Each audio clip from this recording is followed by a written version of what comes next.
I was able to come into Belfast, I would be checking around corners before I walk onto a street. I'd be looking up for open windows to make sure there's not a sniper looking for me.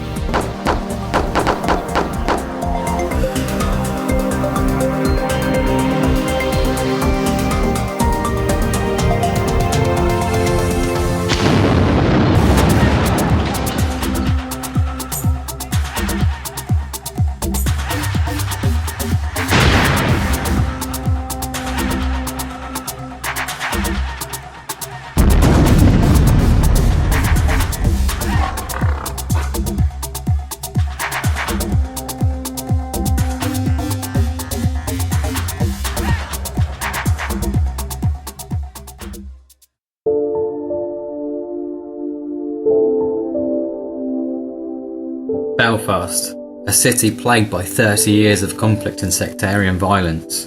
On one side you have the Irish nationalists, and on the other, the British Unionists. I'm Clark French, founder of the United Patients Alliance. I've travelled to Belfast, Northern Ireland for the Northern Irish Medical Cannabis Summit. I've heard a lot about how cannabis is helping to heal some of the divides here, and I'm really interested to find out just how cannabis is bringing together these two historically divided communities. One of the most famous peace walls sits between the Loyalist Shankill Road and the Republican Falls Road. This wall stretches for over 2,000 feet, and it really is an imposing, multi-level concrete structure that just strongly illustrates this division between the communities. It's a very strange and different experience for me. I'm not used to being around things like this. I'm not used to the sound that the wind makes when it blows in across here. It makes a very eerie, very unnerving, unsettling sound. And I think that's just a microcosm of what it must be like to live here amongst this division, amongst this hate, and amongst this historical problems that are around in this country. This wall has kept people divided for years, upon like centuries or whatever it may be.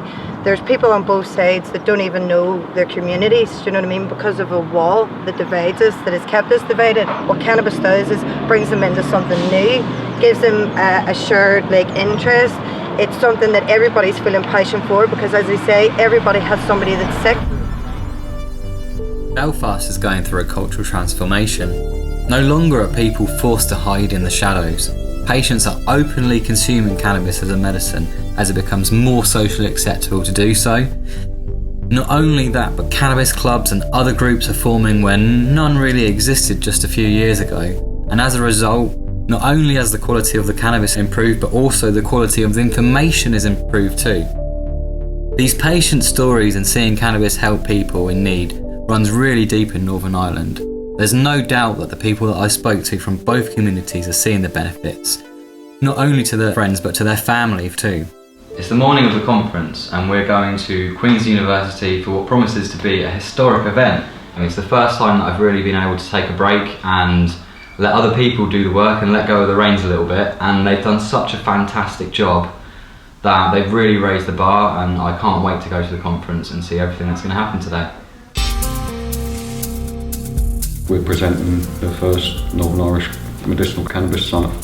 This is really about bringing the evidence to push on the therapeutic use of cannabis more than anything else. We really need to make efforts now, especially in this country, to help people end their suffering and give them a better choice.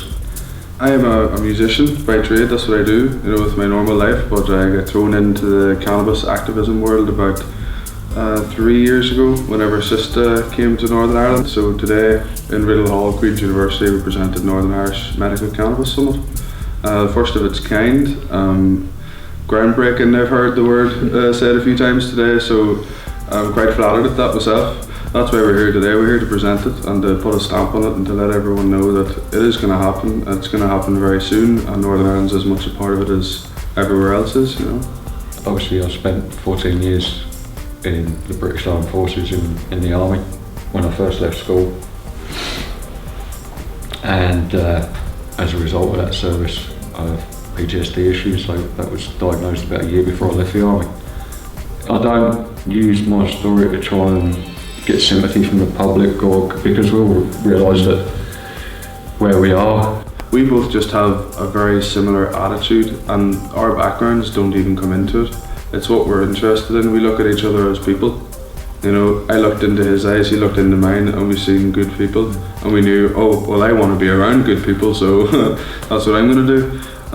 So that's how it's working for me and Neil. And it's actually, there's a lot of people who have commented on the fact that, you know, he's a British soldier or an ex-British soldier, and do you not get a load of stick from your mates, like from being South Armagh? And I'm like, well, no one's actually said it yet, but like if they do, they'll be very quickly put right, you know. And the same with Neil. I suppose he wouldn't really get it as much up there, but you know, I might get a wee bit of stick at some stage.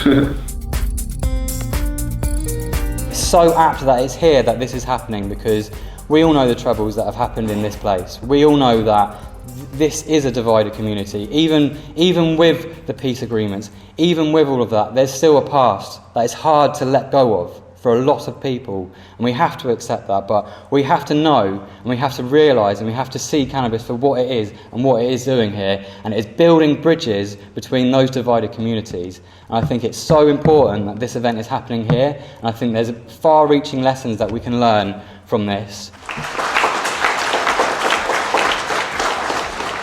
This common bond and common need for access to medicine may be a catalyst for changing the law, but maybe, just maybe, it could have far-reaching and wider implications for the continuing peace between the two communities living here in Northern Ireland. Clark French reporting for the Cannabis News Network, Belfast. Your source of cannabis news. Cannabis News Network.